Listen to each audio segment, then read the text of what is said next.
little bit obsessed, where stars reveal what they're really into, other than themselves. Yo, what's up, babies? I'm Red Pooh. I'm Sky Blue. And we are LMFAO.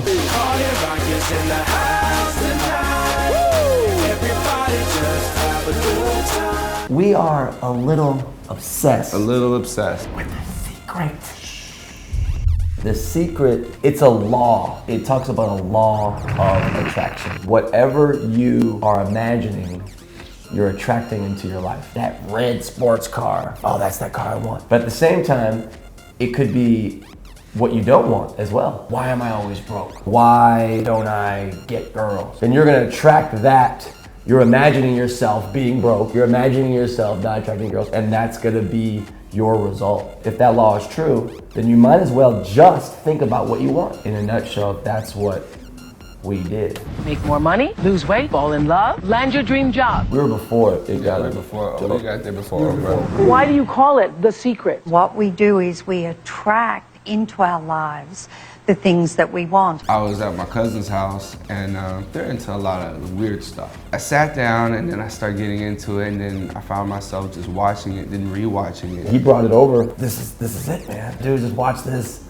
And you just imagine what you want, man. It starts to give you little things to do. Go wherever you're gonna go and imagine the ideal parking space that you want. I'm driving, I'm happy, and all of a sudden I pull up at the bank and I see the space. It was a space right there for my car in front of the bank. Did that a couple times, right? It worked 3 times in a row. It was still majestic to me. It was still magical. How is this possible? Is it because I am controlling the universe now? I wasn't making the space. All I was doing was being aware of the opportunity for a space to happen. Once you acknowledge what you want, that becomes your target. That becomes your treasure map. And you don't know when you're gonna see it, so you always have to be aware of what you want. You can have, do, or be anything you want. I was the only featured rapper on the Black Eyed Peas' first album. I was rapping about where I felt the world was at. The poet talking about how, you don't have to go to college to be smart. This was in 1998. And they were rapping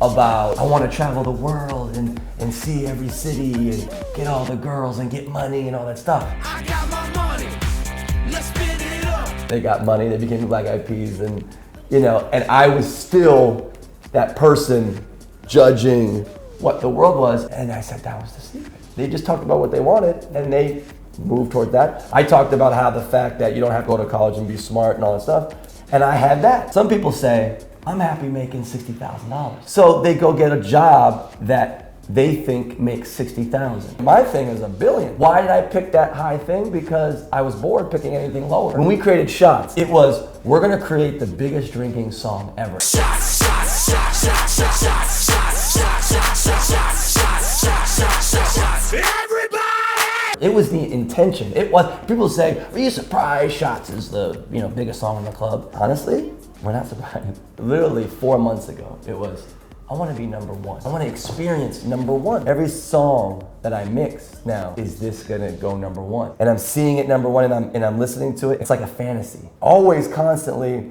thinking about that stuff, and it makes you feel good now. And that feel good now, that's your guide, that's your compass. So if you're not feeling good, you're in the wrong direction. Imagine you with a nice, slim, sexy lady. You meet someone that's big and nasty, doesn't make you feel good. So you look and you go, oh. If you're drunk, your law of attraction might get a little skewed. So you think you're in the right direction, and then you wake up, you're not drunk, and you hit a high note. The secret.